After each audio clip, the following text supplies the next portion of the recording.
Every day on the news, it's the same thing.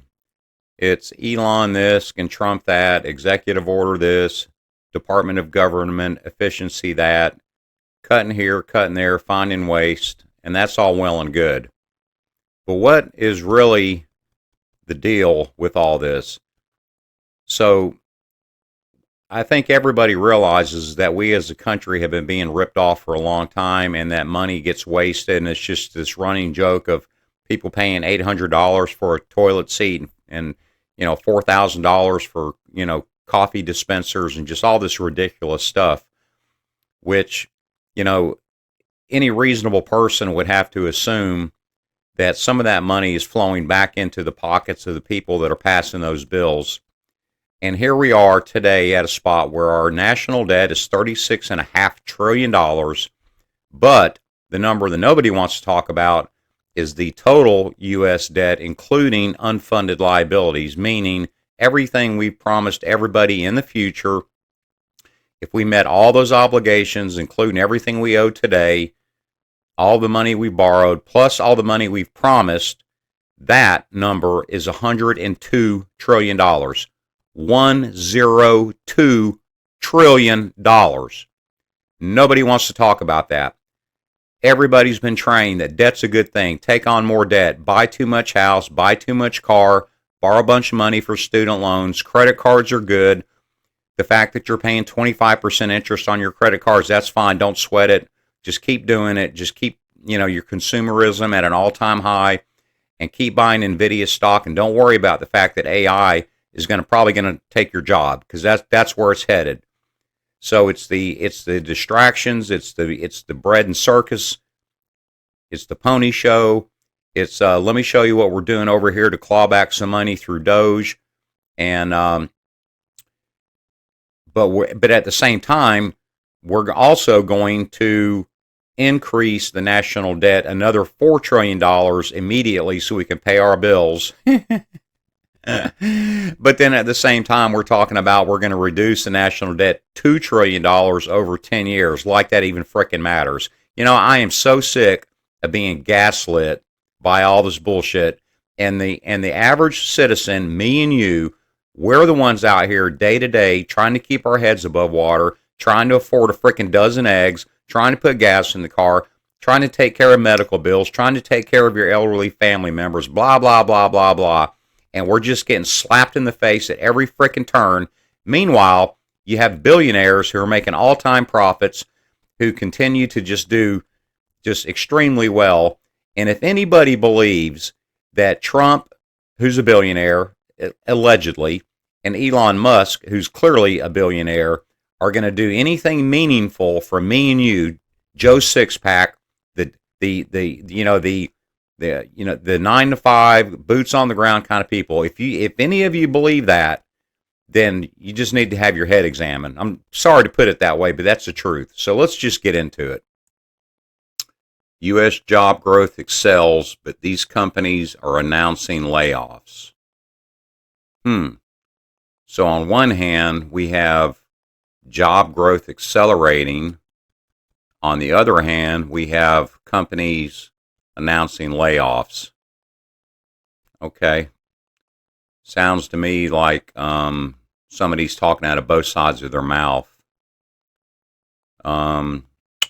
Management jobs continue to disappear, and white-collar workers have seen shrinkage over the past 12 months. That's according to the WEF, the World Economic Forum, which is saying that over 40% of companies worldwide are expecting to reduce their workforces over the next 5 years as part of the rising impact of AI. Several big-name companies are starting 2025 with announcements of layoffs and job cuts. So management jobs are disappearing. White-collar workers are seeing shrinkage, in other words, layoffs, over the past 12 months. And the WEF says that over 40% of companies worldwide are going to reduce their workforces over the next 5 years as part of the advancement in the capabilities of AI. So that all sounds really great to me. I don't know about you guys, but that just sounds lovely. So I tell you what, let's all just keep buying Nvidia stock and all these, AI company stocks. Let's take the short-term gain in our 401ks at the expense of a future layoff. So we'll have a short-term profit and a long-term bigger problem. Very short-sighted in my opinion, but we're going to do that anyway. This is from that same Forbes article. So the job gains that were announced were concentrated in healthcare, which added 46,000 jobs. That's great. I guess we need more healthcare workers. On the other hand, who can afford healthcare in this country? It is so stupidly expensive, and the healthcare companies are making just a ridiculous amount of profit. So, yeah, I could see that they would add 46,000 jobs. And then the retail and leisure hospitality sectors added 43,000 jobs. Okay, that's great. All right, so retail, leisure, and hospitality. So what is that really? That's retail. That would be cashiers, stocking shelves. Leisure and hospitality, bars, restaurants, hotels. So house cleaners, cooks, busboys, waitresses. In other words, low-paying jobs. That's where we're seeing the increases. And then it goes on to say, while overall job growth remains strong, the strength of opportunity depends on the industry. Yeah, okay. Of course it does. So here's some of the companies that have been laying off people over the past 12 months. So we can see here. Microsoft, Google, Meta, IBM, Tesla, Snap, Dropbox, and then in the financial sector, Flagstar Bank, PwC, which is Price Waterhouse Coopers, and then Chevron, BP, and then our friends over at CNN, Nike, Boeing, Tesla, Southwest Airlines, Better.com, and that's not by any means an exhaustive list. I don't think that's just the stuff that came up on a quick Google search. So I don't know. You guys tell me. We seem to have a tale of two tales here. Feels to me like we're being gaslit. What about you guys? I keep hearing how strong the economy is. We all hear that. On the other hand, we have articles like this: U.S. job growth excels, but companies are announcing layoffs. So which is it? I mean, we have both sides of this argument right here in this one headline from Forbes, which just, to me, just sounds like a bunch of BS. What do you guys think? Seems to me like corporate America is doing quite well if we look at the most profitable companies in 2024. Saudi Aramco made $121 billion. Apple made $97 billion. Berkshire Hathaway, of course, that's our buddy Warren Buffett, and his former partner Charlie Munger made $96 billion. Google, $74 billion. Microsoft, $72 billion. JP Morgan Chase, $50 billion. Facebook, or Meta Platforms, if you prefer, $39 billion. ExxonMobil, $36 billion. Johnson & Johnson, $35 billion. Amazon, $30 billion. Nvidia, $30 billion. Taiwan Semiconductor, $27 billion. Bank of America, $26 billion. So, yeah, I mean, you'd have to look at that and go, wow, these guys are doing very well for themselves. They're making a ton of money. On the other hand, this is from Bloomberg, And so corporate America's souring profit outlook clouds equity rally. Ooh. Oh, I'm so worried for these guys. So in Q3, the third quarter of 2024, we can see the earnings per share guidance momentum score. And then you can see in Q4 that dropped pretty significantly. And then Q1 of 2025, it's expected to go negative. So there's a tale of two Americas. But then we can look at companies filing for bankruptcy in 2024 through 2025. And I'm not going to go through and read all these off to you, but just look how long this list is. And if you pay attention, you'll see names that you recognize, and probably quite a few that you don't, or at least I don't. But for instance, Joann Incorporated, recognize that one. And then let's just go down through here. There was a couple other. Oh, there's Party City. There's Spirit Airlines. BurgerFi, Red Bay Coffee, Big Lots, Hoonigan. Let's see, who else we got in here? Tupperware. Let's see here. SunPower, Race Transport, Paramount Group. And let's just keep going. Let's just keep going down here. Wow, there's a bunch of them, but and this is just page one.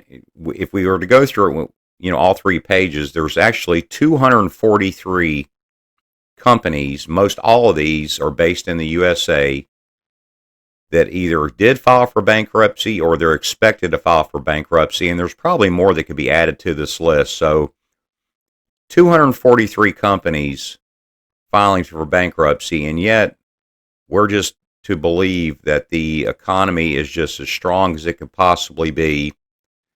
So we have the most profitable companies. So they're doing great. That's all the big names, and everybody's probably heard of all these companies in here. I know I certainly have. But then we have warnings of slowdowns on earnings per share guidance. Of course, the stock market is so overvalued that to keep up with the forward earnings guidance at some point just hits a brick wall, and it looks like we're probably there. Then on the other hand, you have most of these, or at least a lot of these are, these are smaller companies that a lot of us have probably never heard of.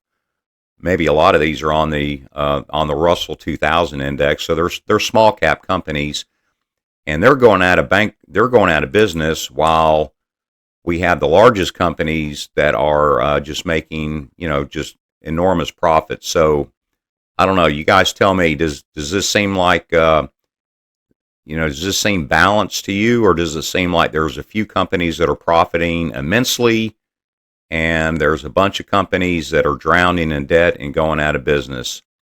Does that tell you that the economy is so strong, or does that tell you that there's issues and headwinds? I'm going to say that there's issues and there are headwinds, but I don't know. What do you guys think? USNationalDebtClock.org. Wowzers. There's a lot to unpack here. I'm going to keep it kind of just simple, stupid, and just kind of focus on a couple things that are really important.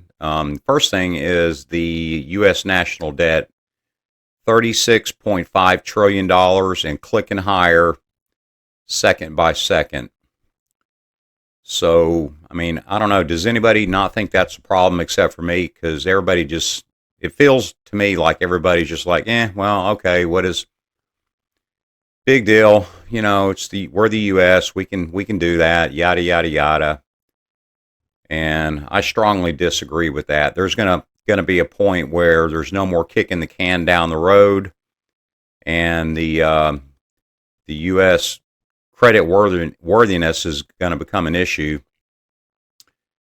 And then If we look at the largest, this blue area here, or this second area, the largest budget items, Medicare, 1.6 trillion and climbing, Social Security, 1.5 trillion and climbing, defense, 882 billion and climbing, and the interest on the debt net, a little over $1 trillion and climbing. But it gets even better than that, or actually worse than that. U.S. total interest paid, here the unfunded debt and interest. U.S. total interest paid, 5.1 trillion. The U.S. total debt, now this is unfunded debt. In other words, this is everything that we've promised to everybody all over the world. $102 trillion. $102 trillion. Whoa. And then here, the total personal debt. So that's just, the average person, mortgages, car loans, auto insurance, student loans, credit card debt, so on and so forth. $25 trillion. The credit card debt alone is 1.3 trillion, going higher by the second. Student loan debt, 1.7 trillion. I mean, does anybody but me not think that this is a problem? So this is from the U.S. Treasury Department, and we can see that in, let's just call it 1980, the national debt was $908 billion, so not quite at $1 trillion. And then we fast forward 45 years, and look at this. It's a hockey stick, man, going straight up. Straight up, all the way up and up and up and up and up and up to where we are today, $35.5 trillion of debt outstanding, which leads me to my next point. DOGE, the Department of Government Efficiency. They're clawing back some of this money. They're stopping some waste. They're stopping some of this embezzlement, theft, whatever you want to call it. And the top 10 offenders, apparently, USAID, Department of Education, Office of Personnel Management, Health and Human Services, Department of Ag, Homeland Security, General Services Administration, Department of Commerce, the EPA, and Housing and Urban Development. But then we can add to that the top 10 agencies' contract savings as a percentage of the budget. We can add to that the Consumer Financial Protection Bureau, Executive Office of the President, Department of Education, General Services Administration, Office of Personnel Management, Homeland Security again, Department of Commerce, EPA, and the Department of Agriculture. So, and here's some of the money that's been saved. There's some pretty healthy numbers in here. I mean, some of them aren't that big. Here's just, but here's a number of them that are similar but different. But for instance, so here's an annual subscription to Politico from the CFTC, $60,000 saved. But some of these get up there, pretty bigger numbers. Here's 584,000. There's a billion. A million. There's 25 million at the Department of Ag. There's another 25 million. There's another 25 million. There's 7.5 million. There's another 25 million. So, I mean, there's some big numbers in here that's being saved or clawed back, or at least the theft being stopped. But in the context and against the backdrop of $36.5 trillion in debt, they have to do something, because if they don't, this whole game is just going to implode, and it's going to implode sooner than later, because you can only kick the can down the road so many times. You can only threaten government shutdown so many times. You can only raise the debt ceiling so many times. There's only so many buyers for bonds. And at some point, if the debt is not reduced, and the Doge thing is a good start to that, or at least that's it's something for people to focus on, as opposed to focusing on the debt. But at the end of the day, this is a drop in the bucket as compared to where we are. Since World War II, the dollar has played a dominant role in global financial markets. So that would be referencing the Bretton Woods Agreement that was made after World War II. And that has allowed America to maintain its global economic leadership. We all get that. This affords the United States exorbitant privileges. Hear that over and over and over on Bloomberg and CNBC and whatnot. That we as Americans enjoy exorbitant privileges, which is absolutely true, and we've taken advantage of that. No other country enjoys that kind of privilege, but because we're the world reserve currency currently, we have the benefit of lower borrowing costs, the absence of fluctuations in the value of our debt, because we borrow in dollars and we pay in dollars and we control the dollar and we manipulate the dollar. Due to exchange rates and the power to impose far-reaching sanctions on our adversaries. And the sanctions have been like the big stick that we use to beat everybody into submission to do what we want them to do. And if you don't do what we want you to do, then we're going to sanction you. And sanctions can have included, we'll freeze your bank accounts that are offshore, and in some cases we'll just close that account, basically steal that money. We just take it. We're just gonna, it's ours now. The dollar's certainty is underpinned by extremely high faith by investors in U.S. credit worthiness. So in other words, bond traders, I question that. I mean, that's either a wrong statement or these people are just blinded by the light. They're just stupid. They just drink the Kool-Aid. They've all graduated the same universities and they all sing the same song.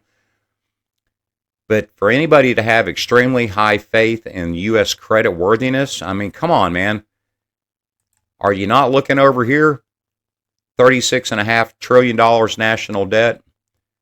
Our total debt, including unfunded liabilities, things we've promised that we don't have the money for yet, $102 trillion in debt. And yet you're going to tell me that you have high credit worthiness in the U.S.? Come on. That'd be like me telling you, hey, I make $100,000 a year. I have $500,000 in debt. I'm making my minimum payments. I'm covering my interest payments, but I'm not paying down my balances, but I am paying my interest on my debt. So I continue to service my debt. Are you going to sit there and tell me that you have a extremely high faith in my credit worthiness? No, you would not say that. You would say, dude, you're an idiot and you're fixing to go bankrupt. So have fun with that.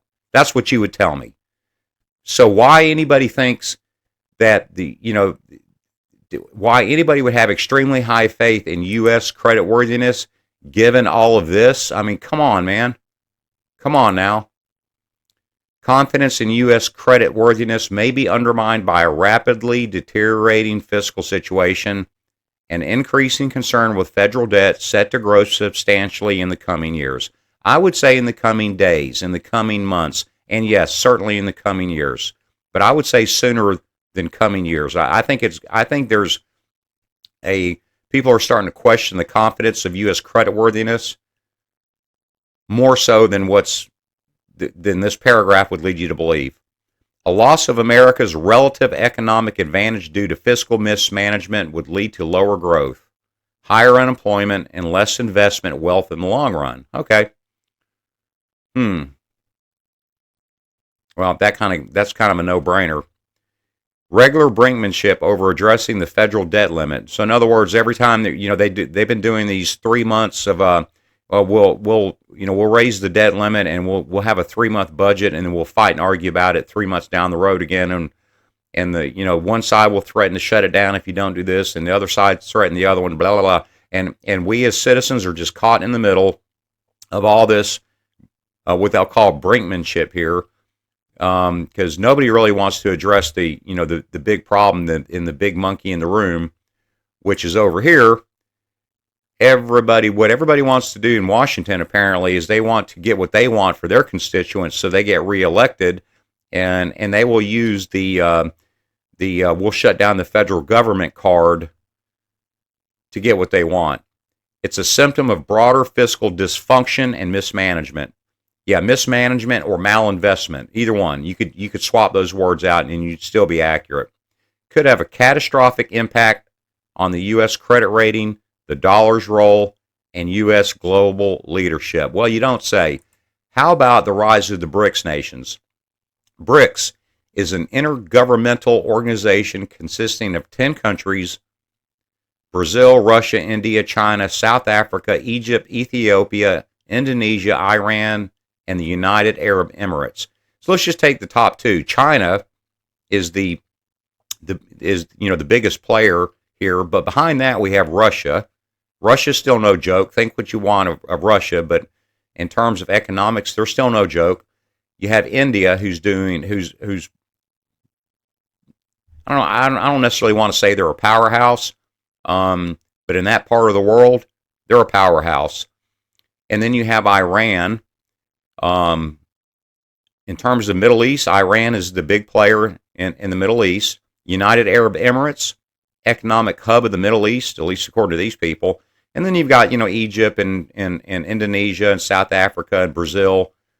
Brazil being the largest economy in Latin America. So, essentially what BRICS are doing is they're coming up with their own system of SWIFT. Basically, they're taking the power for the U.S.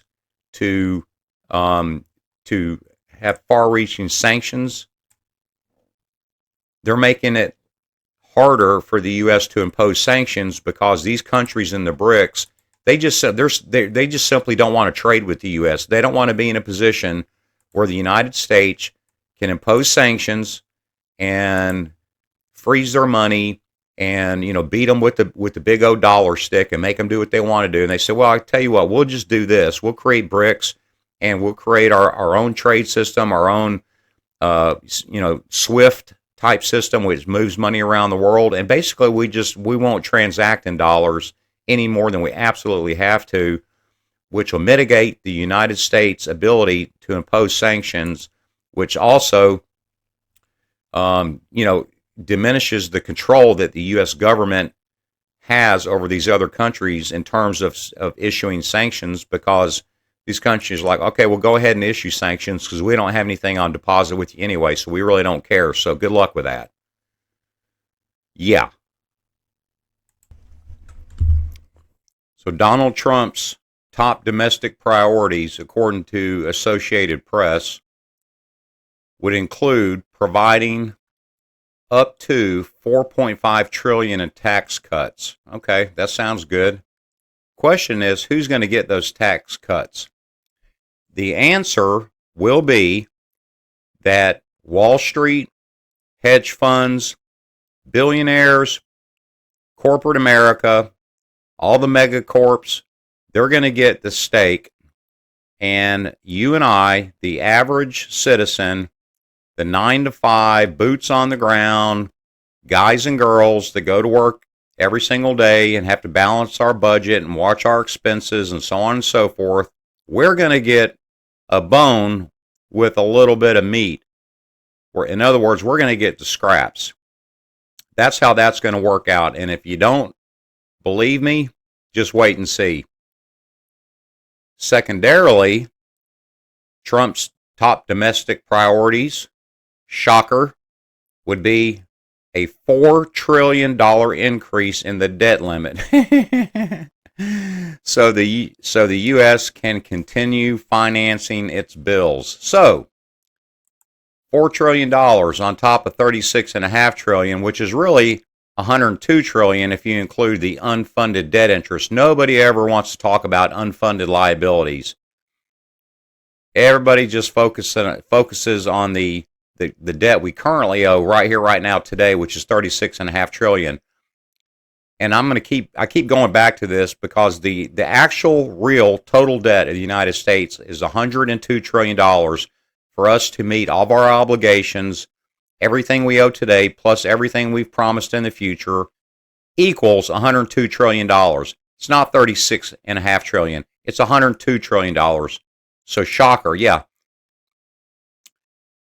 But then it goes on to say that Trump also wants to reduce spending by $2 trillion over 10 years. Well, that's great. We're going to reduce it by $2 trillion over 10 years. Huh. What are we reducing? The national debt? So we're going to make that $34.5 trillion? Like, that's a drop in the bucket, man. Or are we going to reduce the total debt from 102 to 100 trillion? In either case, that's like a complete nothing burger. There seems to be a lot of optimism in the news and in the public regarding all the executive orders that Donald Trump is passing, the tariffs that he's threatening or to implement, or he is implementing, which you and I will pay for that, by the way. You and I, meaning the consumer, the Mr. Mega Corporation is not going to absorb the cost of those tariffs or anything that they have to import that there's an added cost to. No. They are not going to absorb that. You and I are going to pay for that. Let's make no mistake about it. And then the other thing that we keep hearing about is the Department of Government Efficiency and all the cuts they're making, which is really just a sideshow compared to the national debt and the issues surrounding the national debt and the and an additional $4 trillion increase in the national debt spending cap. So, given all that, and given all the political uncertainties, Russia, Ukraine, Israel, Hamas, China, Taiwan, and we could go on and on and on and on. But given all the potential black swans that are in place globally, and given the national debt, and given the warnings that we're hearing about the economy, and we all know that the housing's an issue and house prices are inflated, stock prices are inflated, car prices are too high, medical costs are just out of this world, and so on and so forth. To me, the dumbest thing you could possibly do is put yourself in a situation where you're living on credit and you're reliant on the ability to be able to take on new debt. The problem with living in that manner, in my opinion, is that as long as you don't lose your job, you can continue to service your debt. But if you were to lose your job and you had trouble replacing that job, which is very likely, then all of a sudden things go from, oh, everything's okay, I have room in the budget to take on that next payment. It goes from that to, I'm going to lose everything, because you put yourself in that situation. And what I don't understand for the life of me is why people don't understand that. Why do people continue to not live within their means? You don't have to buy everything. You don't have to have everything. You don't have to go everywhere. You don't have to be seen at every bar and every nightclub and yada, yada, yada. I mean, you can do that if that's what you want to do. Good luck with that.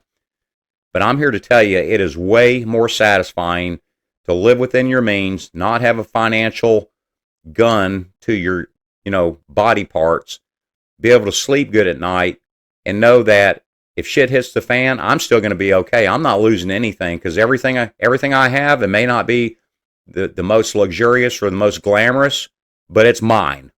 Okay? I own it. I'm not leveraged. I have no leverage. I have no debt. And let the chips fall where they may, because when the shit hits the fan, I'm going to be okay. And I don't understand for the life of me why more people don't adopt that kind of mentality.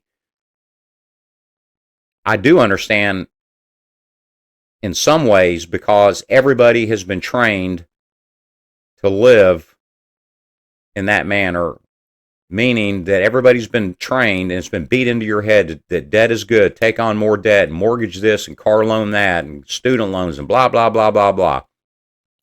It's a game, people. It's a lie. Don't believe it for 1 second, because if you do, you might be the person getting wrecked. With that, appreciate you guys watching. Have a great day. See you in the next one.